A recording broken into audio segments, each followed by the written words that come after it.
Juan Kapitulo 6, versikulo 35. Si Jesus miingon kanila, "Ako mao ang pan nga naghatag sa kinabuhi. Ang muari kanako dili nagayod gutomon, ug ang mutuo kanako dili nagayod uhawon." Ang mga puno Pan sa kinabuhi. maglikon unta sa mong pagtuo ug gagaka kami sa pagtuman sa imong mahal nga kasuguan. Kaninyo, Santo sa Ebanghelyo sumala ni San Mateo, si Jesus miingon sa mga tinunan, sa inyong hunahuna, kung sa may buhaton sa usa ka tao, kung kawad-an siya usa sa iyang mga usa ka gatos ka karnero. Iagayong biyaan ang kasiyaman ug siyam, na manibsib dito sa bungtod ug mulakaw siya arong pangitaon ang nawala. Sultihan ko kamo, ay nag-abot, inigakaplag niya ni ini, mas malipas siya sa malipas sa pag-ayo, tungol kay niining kaniruha, kay sa kasiyaman nga siya nga wala mawala.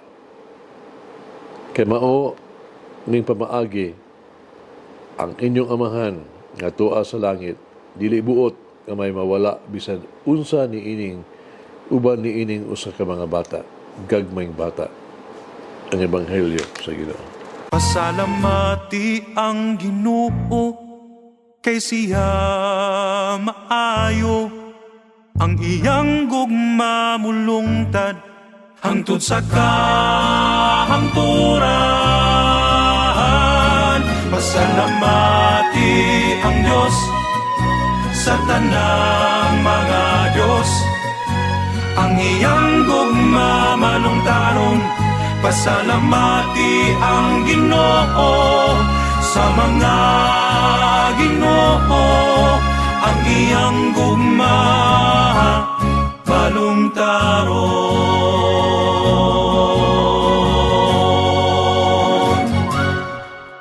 Walay sama sa usa ka sambingay nga makapadayag, makailustrar sa usa ka espirituhanong punto sa bag-ong paagi, kung sa paghatag og bag-ong pagsabot sa usa ka pamilyar kaayo nga punto.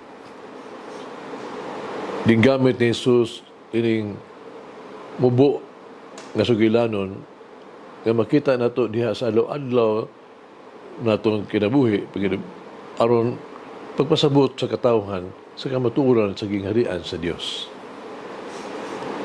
Imbes nga yano nga mga sugilanon, ang mga sabingay ni Jesus kanunay adunay usa ka matang sa pagtuis, no? Nagituyo aron matingala ang iyahang mga tigpaminaw o maghatod nila sa mas lawom nga pagtuo. Busa, unsa man ang matang sa twist na naa ni ining yanong pamilyar nga istorya. Kita adunay kalagmitan nga magunahuna kay Jesus ingon nga ang nag-unang karakter sa sambingay. Pero sa pagkatinuod, siya ang maayong magbalantay na naghalad siya ang kinabuhi alang siya mga karnero. Apan niining higayuna, ang kita ni Jesus nga ang Diyos nga amahan sama usab sa usa ka magbalantay, dili kabubuton sa iyahang langit ng amahan nga dunay mawala sa usa ni ini nga gagmayng.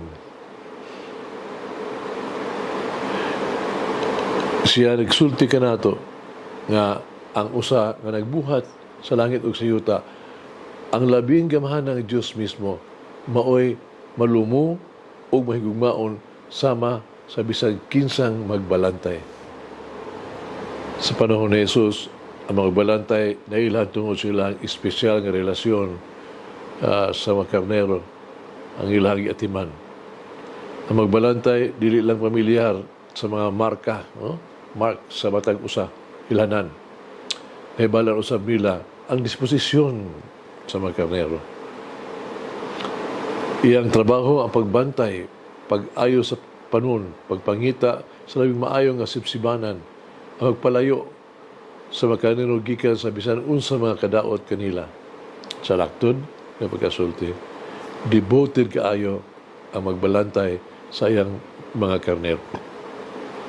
Kini ang Dios nga ato ang gituhuan nga siya pamilyar kaayo sa tanan bahin kanimo ug hingpit nga dibuto sa imuhang pag-atiman. Siya matinagdanon sa imo mga panginahanglan ug naghinahhinam na pangitaon ka kung mawala ka, masaag ka sa imong dalan. Labaw sa tanan, napuno siya sa kalipay sa dihang kitang tanan kung nawala makaplagan na. Kusa kung naguatan ka sa usa ka problema, inundumi nga ang Diyos nahibalo sa kahimtang sa sulod ug sa gawas. Nahibala niya kung unsa ang imuhang kinahanglan ug makaayo, magagiya kanimo sa bisan unsang lisod mga sitwasyon. Ug kung ikaw, o bisan kinsa sa imong mga minahal, may salaag sa dalan, andam siya sa Jesus, pagpangita kanimo, kanila, pagbabalik kanimo. Dili ba makahupay, no? Ang pagkahibalo, nga bisan unsa pa ang mitabo kanimo sa kinabuhi, ang Diyos mag-atiman kanimo. Di ba makahupay ang naon ang paghibalo nga pagitaon ka niya o kanunay pabalikon na mabalik ka to kaniya. Makahupay kayo. Mag-aampo kita. Labing namahanan nga Diyos, duwagi nga mo ang kusog sa kabubuton sa pagbuhat ug maayo aron ni Kristo. Magkita umahinamon nga pagabi-abi sa iyang pag-abot ug tagon kami sa iyang kiliran didto sa gingharian sa langit. Diin siya magpuyo, maghari uban kanimo ug sa Espiritu Santo usa ka Dios hangtod sa kahangturan. Amen. Mary, Our Lady of Loreto, show me how to share with others the love of Jesus, the Good Shepherd. Almighty God bless us all, the Father, the Son, and the Holy Spirit. Amen. May the Lord of the divine mercy bless us all, heal us from all diseases and suffering. Ayun unta niya kita, tanang mga sakit na to sa lawas, o sa kalag, body and soul. In the name of the Father, the Son, and of the Holy Spirit. Jesus, I trust in you. Amen. Whoever eats the bread of life will never hunger, says the Lord.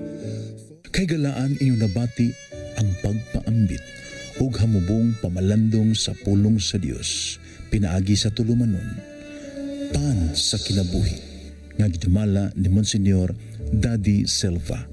Hangtod na usab sa sunod higayon, daghang salamat.